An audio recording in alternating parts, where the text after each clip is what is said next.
Programa Ponto de Vista com Nelson Freire. Oferecimento Sebrae RN. Seu sonho é o nosso desafio. Consórcio Eldorado. Seus sonhos sem juros. Ligue 4008-6868. Nissalto. O seu Nissan com IPI reduzido. E Compremac. Soluções em pré-moldados. 3271-4904.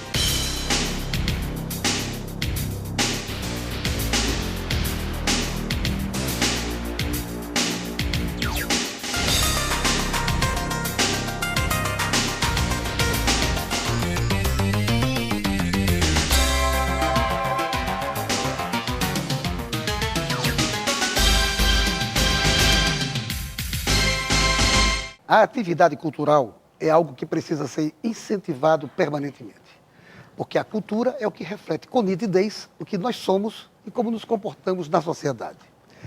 Aqueles que produzem cultura sabem muito bem disso. E já que estamos vivendo um período bem fazejo de aparição de novos talentos em muitas das nossas áreas da atividade cultural, é sempre bom lembrar que o produto final dessa ebulição precisa ser mostrado às pessoas. E quem faz isso acontecer é o produtor cultural, que junto aos artistas lembra permanentemente da necessidade de se apoiar ainda mais a produção cultural no Rio Grande do Norte. E é exatamente para tratar desse tema, a produção cultural do nosso estado e a necessidade de receber um apoio maior, que estão comigo do ponto de vista a produtora cultural Tatiane Fernandes, o produtor cultural Marcos Sá de Paula, e eu queria agradecer a vocês dois por terem aceitado o convite de falar sobre esse assunto que, a mim, parece extremamente importante, porque eu acho que a cultura é o retrato de um povo. Tatiane, a primeira pergunta é o seguinte: é fácil ser produtor cultural numa cidade como Natal, num estado como o Rio Grande do Norte? Fácil não é muito fácil, contudo bastante prazeroso, porque a gente trabalha com uma área dinâmica, uma área que envolve muitas relações do fazer das pessoas, do cotidiano de um povo. A gente expressa isso através da arte. Claro que tem seus percalços, como todas as profissões têm, exige muito preparo, exige que você tenha muito afinco, muita dedicação. Então temos sim nossas dificuldades, mas eu acho que pelo fato de se trabalhar com algo tão especial, é sim prazeroso aqui no Rio Grande do Norte, em Natal. E Marcos, você acha que o apoio oficial, ele é suficiente? Olha, eu acho que poderia ser um pouco mais, sempre, né? Os artistas sempre acham, os produtores sempre acham que esse incentivo poderia ser muito maior. Mas, porque tem várias formas do apoio, né? Tem as leis de incentivo e tem também os fundos de cultura, que essa coisa ainda é uma coisa que é engateando, a gente tem uma certa dificuldade até nos próprios organismos oficiais de como colocar isso, a parte que tem o dinheiro na mão para liberar a verba. Às vezes o fundo fica esperando as verbas durante muito tempo, os projetos aprovados às vezes passam da época e tudo. Eu acho que é uma discussão que tem que se ampliar bastante, fazer com que as pessoas entendam. Eu acho sempre que a cultura não é muito valorizada pelos dirigentes em geral. Eu digo isso em todos os níveis, municipal, federal, estadual, tudo. É difícil, as pessoas eu acho que não conseguem enxergar a cultura como um grande bem que você pode oferecer para o povo, para a população, né? Em geral. Tatiane, você também acha que deveria haver uma política cultural mais forte, mais abrangente, originária do próprio governo do Estado? Eu acho, sem dúvida, é preciso que se compreenda melhor o setor cultural, é preciso que os técnicos, gestores do Poder Executivo compreendam que é uma área que tem sua especificidade. Então, além do mecanismo de financiamento, que é isso que Marcos bem disse, sobre leis de incentivo, fundo de cultura, que é o que a gente chama de sistema misto, né? Então, é fundamental que o setor de planejamento, o pessoal de comunicação, compreenda o que é o fazer cultural, o que é o segmento artístico, para que esse investimento não fique só com foco no financeiro. Esse apoio ele também precisa se abranger para a amplitude do que é o segmento cultural, de uma maneira geral. Eu tenho, Marcos, a impressão que os empresários também não conhecem muito como ajudar ao produtor cultural e aos artistas. A pergunta é o seguinte: será que, de fato, os empresários conhecem pouco das leis de incentivo à cultura? Eles conhecem quase nada, na realidade. São poucas as empresas que entendem o valor disso. Nós não temos essa cultura em outros países, na Europa, Estados Unidos. Eu morei nos Estados Unidos um tempo. Então, as grandes empresas, elas não usam nem desses artifícios, eles vão direto para o coisa. Eles financiam cultura, financiam museus, financiam universidades. Aquele empresário bem-sucedido que se formou na universidade e tal. Então, quando ele se forma, como uma forma de agradecimento, ele dá um retorno. Porque, às vezes, é tanto do dinheiro que tem na mão de poucas pessoas que eles eles não têm esse pensamento de fazer alguma coisa em troca, dar em troca. Entendeu? Ligar a sua empresa a isso, como isso é bom para a imagem da empresa. E no caso do empresário também, eu acho que as empresas, elas também têm uma relação sobre o setor de contabilidade. Isso. A lei, ela envolve um setor jurídico, porque ela é uma legislação, né, colocada, e é um benefício fiscal.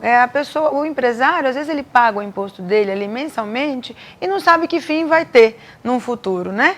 E se ele optar pelo mecanismo de incentivo à cultura, ele vai pegar parte desse imposto, quer dizer, um benefício que ele tem, divulga a sua empresa, investe num ponto direcionado que vai desenvolver a cidade. Então, além do empresariado não conhecer muito bem, às vezes são meio temerosos com o mecanismo e muitas vezes os seus contadores também não sabem. Então, fica aqui a dica, os contadores das empresas amadurecerem isso. Mas isso me parece uma coisa, um assunto puxa o outro. Eu acho também, e aí eu queria que Marcos também desse esse toque, eu acho que os próprios produtores culturais deveriam ter uma visão mais ampla, empresarialmente falando.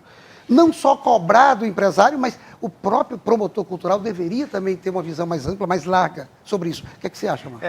Eu acho, exemplo. Eu, diferentemente de Tatiana é uma pessoa muito mais técnica do que eu. Eu sempre aprendi fazendo, o que a maioria do produtor, do artista do Brasil, assim, porque você não tem escolas disso.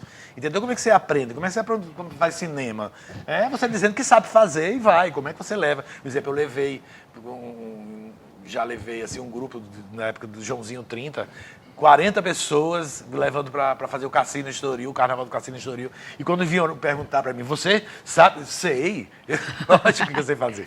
Lógico que eu nunca tinha feito isso. Viajar com tanta gente, levar 2 toneladas de fantasia e tudo. Mas você tem que dizer que sabe, que faz e ter pulso firme para fazer. Então, mas nesse processo, as pessoas, a gente vai aprendendo, vai sabendo como lidar com isso, onde procurar, quem procurar. Aí esse mecanismo que é meio...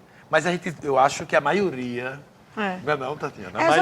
Complementando assim, hoje tem um curso de produção cultural do IFRN, né? O IF tem, eu não sabia. já estabeleceu, está inclusive concluindo a primeira turma. Eu não sou formada em produção cultural, contudo trabalho há um tempão e acaba que estudei bastante a parte de legislação.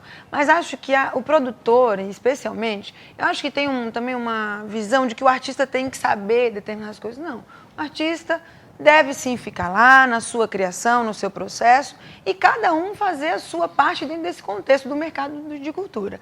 E acho que para os produtores, você precisa sim de uma visão empresarial, mas acho que a gente tem que tomar um cuidadozinho, que às vezes tem uma fama, né, que o produtor é um atravessador, que não deve ser, e é muito pelo contrário.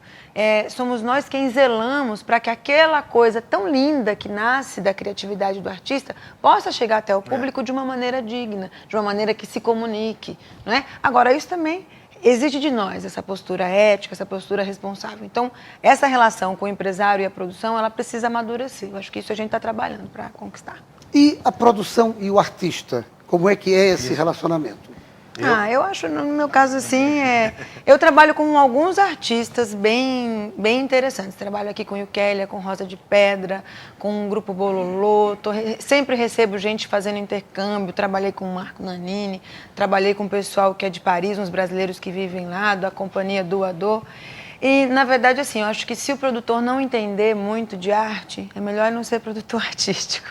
Então, eu acho que você precisa, sim, da parte prática, da parte objetiva, saber lidar com as finanças, mas você precisa essencialmente ter uma boa relação com o criador, né? Foi assim, Marcos, que você fez o Som da Mata?